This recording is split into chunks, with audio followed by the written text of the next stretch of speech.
There's a type of child that worries experts, not because they're rebellious, because they're too perfect.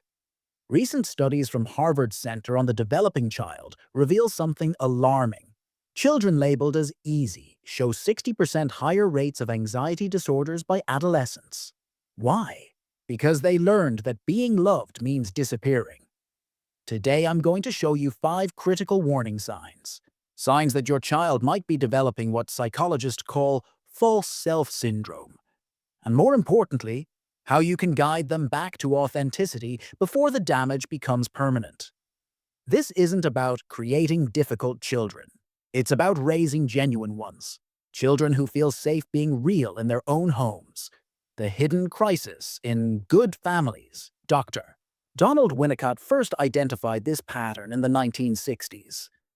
He observed children who seemed perfectly adjusted on the surface, but underneath, something essential was missing.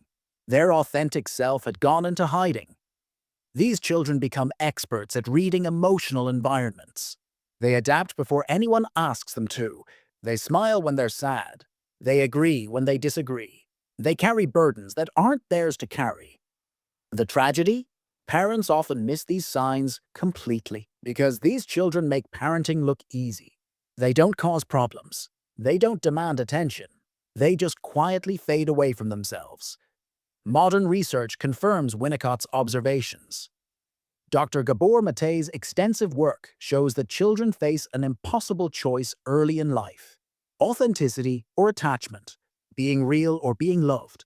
When these two needs conflict, attachment always wins, because for a child's developing brain, losing love feels like dying. But here's what every parent needs to understand. This adaptation comes with a devastating cost. These children grow into adults who don't know who they are, who can't access their own feelings, who live their entire lives as reflections of other people's expectations. The good news?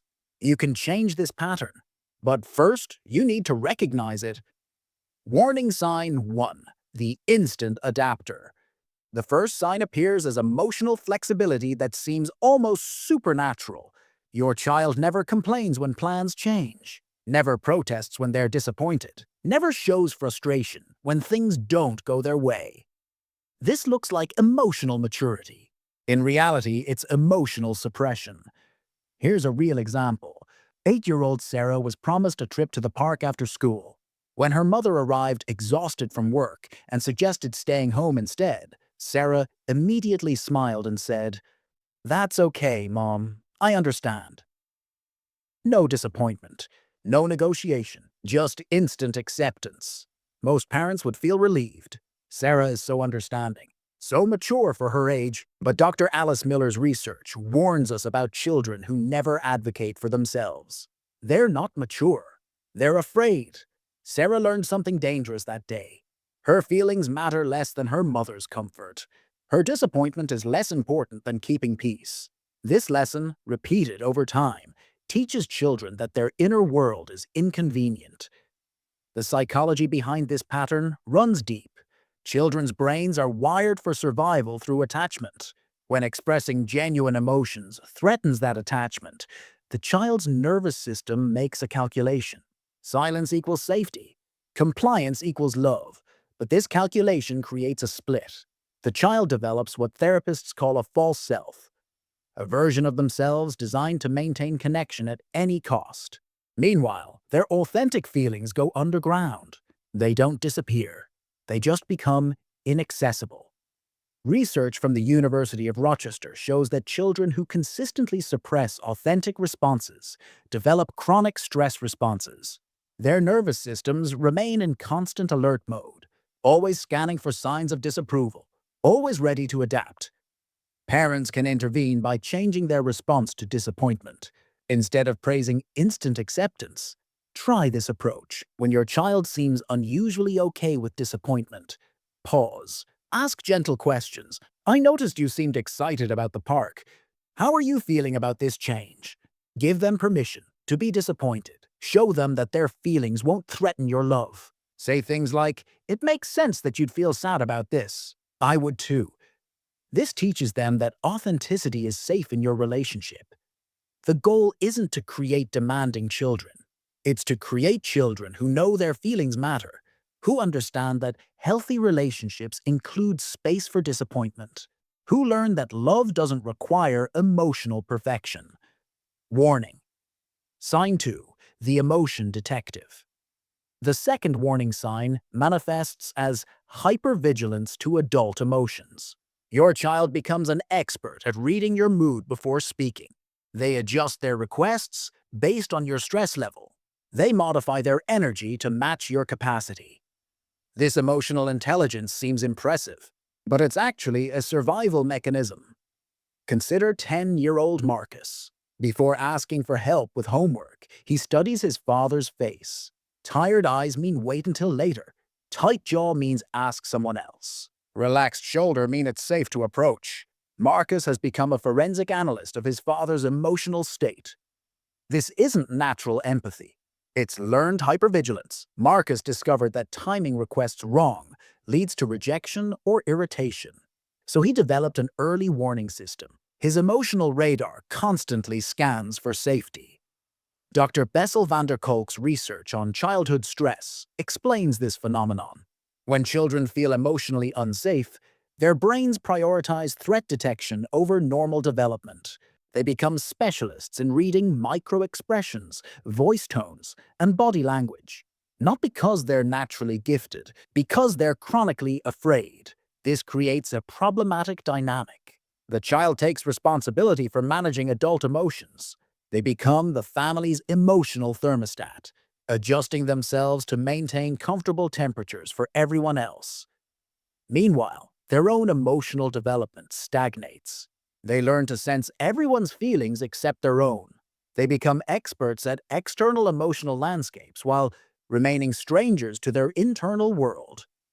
Research from Stanford University shows that children in hypervigilant states have difficulty accessing their own emotional experiences. Their brains become so focused on external threats that internal awareness shuts down. They can tell you exactly how everyone else feels, but they have no idea about their own emotional state. Parents often reinforce this pattern without realizing it. They appreciate their child's sensitivity. They praise their emotional awareness. They rely on their child's ability to read the room.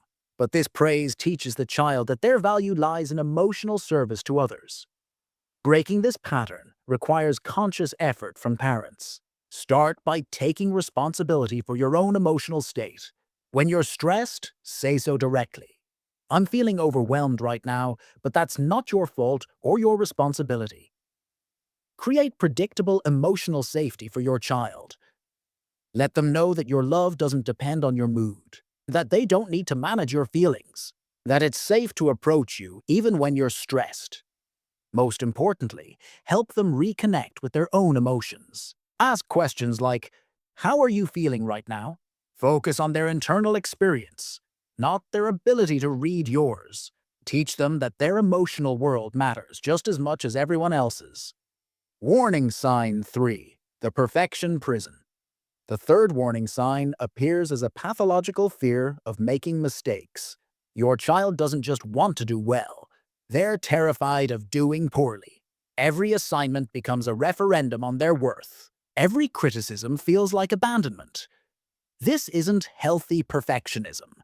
It's trauma-based performance anxiety. 12-year-old Emma spends 4 hours on a homework assignment that should take 30 minutes. She erases and rewrites repeatedly. She asks for help, then rejects suggestions because they might be wrong. She'd rather turn in nothing than turn in something imperfect. Emma's behavior looks like dedication, but underneath, it's desperation. She believes that mistakes equal rejection. That imperfection means she's unlovable. That her worth depends entirely on flawless performance. Dr. Brené Brown's research on shame and perfectionism reveals the psychological mechanism at work. Children develop perfectionist tendencies when they experience love as conditional, when approval depends on performance, when mistakes trigger withdrawal of affection. These children internalize a devastating equation. Love equals perfection. Mistakes equal abandonment. This creates an impossible standard that no human can maintain. But they keep trying because the alternative feels like death. The neurological impact is severe. Research from UCLA shows that perfectionist children live in chronic fight-or-flight states. Their nervous systems interpret mistakes as life-threatening events. This constant stress impairs learning, creativity, and emotional development. Parents often fuel this pattern unknowingly. They emphasize achievement over effort. They respond to mistakes with disappointment rather than curiosity. They praise outcomes while ignoring process. These responses teach children that their value lies in what they produce, not who they are. The most damaging phrase parents can use is, "I'm disappointed in you." This suggests that the child's worth fluctuates based on performance. Instead, try, "I can see you're disappointed with how this turned out. What did you learn from this experience?" Breaking the perfection trap requires fundamental shifts in family communication. Celebrate mistakes and learning opportunities. Share your own failures openly. Show your child that love remains constant regardless of performance. Create what psychologists call good enough standards. Teach your child that 80% effort is often sufficient, that done is better than perfect, that their worth isn't negotiable based on grades or achievements. Most importantly, model self-compassion.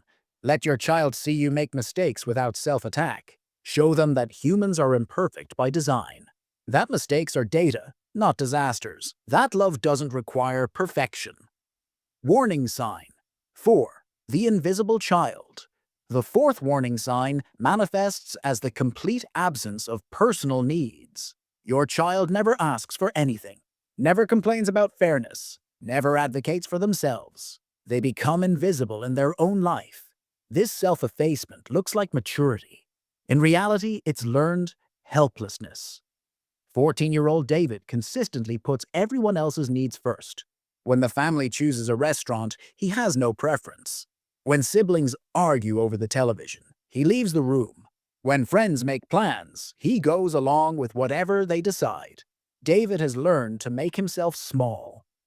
This pattern develops when children repeatedly experience their needs as burdensome, when asking for things leads to guilt or rejection, when having preferences creates conflict. These children learn that existing quietly is safer than existing fully. Dr. Martin Seligman's research on learned helplessness explains this psychological phenomenon. When children consistently feel powerless to influence their environment, they stop trying. They internalize the belief that their wants and needs don't matter, that taking up space is selfish. This creates profound long-term consequences. Children who never practice advocating for themselves become adults who can't. They enter relationships where they're consistently overlooked. They accept jobs where they're undervalued. They live lives shaped entirely by other people's choices. Research from the University of Pennsylvania shows that children who don't develop healthy assertiveness skills struggle with depression and anxiety throughout their lives. They never learn that their voice matters, that their preferences are valid, that relationships should include mutual consideration. Parents often reinforce this pattern by praising children who don't cause problems. They appreciate children who never ask for anything. They describe these children as easy or low maintenance. But this praise teaches children that their needs are inconvenient. Some parents actively discourage self-advocacy. They respond to children's requests with phrases like, "Don't be selfish," or "Think about others for once." These responses teach children that having needs is morally wrong. Breaking this pattern requires actively encouraging your child's voice. Ask for their opinions about family decisions. Respect their preferences when possible. Show them that their input matters in age-appropriate ways. When they do express needs or wants, respond with interest rather than irritation. Even if you can't fulfill their request, validate their right to ask. Say things like, "I'm glad you told me what you wanted. Help me understand why this matters to you." Create regular opportunities for your child to practice self-advocacy. Let them order their own food at restaurants. Encourage them to speak up when something bothers them. Teach them that healthy relationships include space for everyone's needs. Most importantly, Model healthy self-advocacy yourself. Let your child see you express your own needs respectfully. Show them that adults can ask for things without being selfish. Demonstrate that taking care of yourself enables you to better care for others. Warning. Sign 5. The conflict avoider. The fifth warning sign appears as an inability to tolerate any family discord. Your child becomes anxious when anyone disagrees. They immediately try to fix tension between family members. They take responsibility for everyone else's emotional comfort. This peacemaking looks like emotional maturity, but it's actually a trauma response to conflict. 16-year-old Jessica jumps into action whenever her parents disagree. She makes jokes to lighten the mood. She suggests compromises that nobody asked for. She literally positions herself between arguing family members. Jessica has appointed herself the family's emotional mediator. This role develops when children experience conflict as dangerous, when disagreements lead to emotional withdrawal or explosive anger, when family tension feels threatening to the child's sense of security. These children learn that preventing conflict is their responsibility. Dr. John Gottman's research on family dynamics reveals the psychological damage of this pattern. Children who feel responsible for family harmony never learn that relationships can survive disagreement. They develop anxiety around any form of conflict. They believe that anger means the end of love. This creates adults who avoid necessary confrontations, who suppress their own needs to maintain false peace, who choose harmful relationships rather than risk conflict, who never learn that healthy relationships include respectful disagreement. Research from the University of Washington shows that children who grew up managing family conflict have higher rates of anxiety disorders and relationship problems in adulthood. They never learned that conflict can be productive. That disagreement doesn't mean disconnection. Parents create this pattern by involving children in adult conflicts, by seeking comfort from children during marital problems, by allowing children to witness unresolved anger between adults. These experiences teach children that conflict is catastrophic. Some families actively avoid all disagreement. They prioritize harmony over honesty. They suppress authentic feelings to maintain surface peace. Children in these families never learn that conflict can strengthen relationships when handled properly. Breaking this pattern requires teaching children about healthy conflict. Show them that people can disagree and still love each other.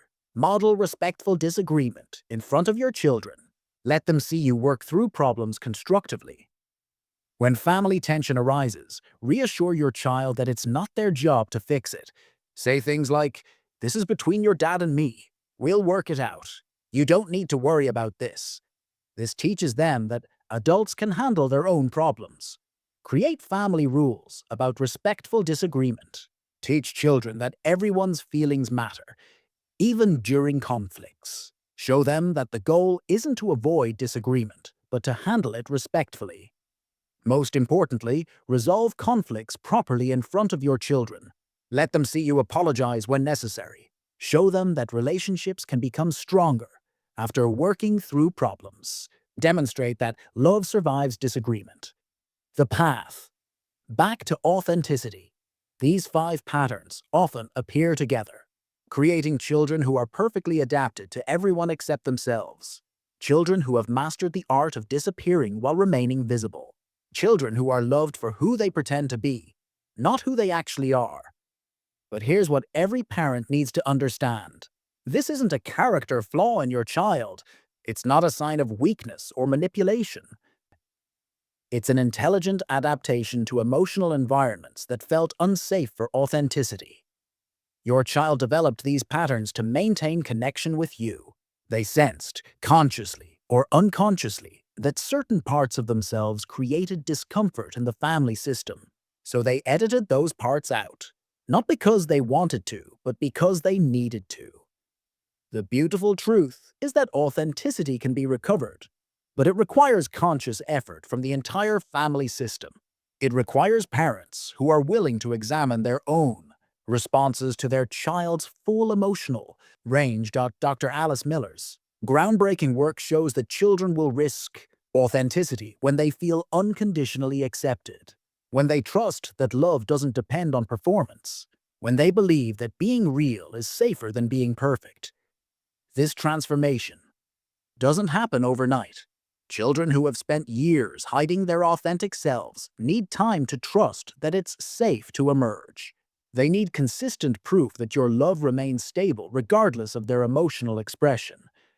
The process begins with a fundamental shift in parental priorities. From raising convenient children to raising genuine ones. From prioritizing harmony to prioritizing honesty. From seeking compliance to encouraging authenticity. Research from multiple universities confirms that children raised with authentic acceptance develop stronger emotional regulation, better relationships, and greater life satisfaction. They become adults who know themselves, who can access their feelings, who create relationships based on genuine connection rather than performance. Your action plan for change. This week, choose one pattern you recognized in your family. Focus on shifting your response to your child's authentic expression in that specific area. If you recognize the instant adapter, create space for your child's disappointment. When plans change, acknowledge their feelings before moving forward. Give them permission to be upset about changes that affect them. If you saw the emotion detective, take responsibility for your own emotional state. Stop relying on your child to read your moods. Create predictable emotional safety by communicating directly about your feelings. If you identified the perfection prison, celebrate effort over outcome this week. When your child makes mistakes, respond with curiosity instead of disappointment. Show them that learning matters more than performing. If you recognize the invisible child, actively seek their input on family decisions. Ask for their preferences and respect them when possible. Show them that their voice matters in your family. If you saw the conflict avoider, model healthy disagreement in front of your child. Show them that people can disagree respectfully and still love each other. Reassure them that adult conflicts aren't their responsibility to fix. Remember, your child may initially resist these changes. They've learned that safety comes from hiding their authentic selves. When you invite authenticity, they might not trust the invitation immediately. This is normal. Change takes time. Be patient with the process. Be patient with your child. Most importantly, be patient with yourself. Recognizing these patterns is the first step toward healing them. Your willingness to change creates space for your child's authentic self to emerge. The goal isn't perfect parenting. It's conscious parenting. Parenting that prioritizes your child's emotional wholeness over external appearance. Parenting that values authenticity over convenience. Your child's real self is still there, hidden perhaps, but not lost. With patience, understanding, and conscious effort, you can create the emotional safety they need to come home to themselves. And when they do, you'll discover that an authentic child is infinitely more precious than a perfect one. The journey back to authenticity begins with a single conversation. A moment when you choose connection over convenience. When you invite your child to be real instead of perfect. When you prove that love doesn't require editing. That conversation can happen today. Your child is waiting for permission to be themselves. The question is, are you ready to meet them there?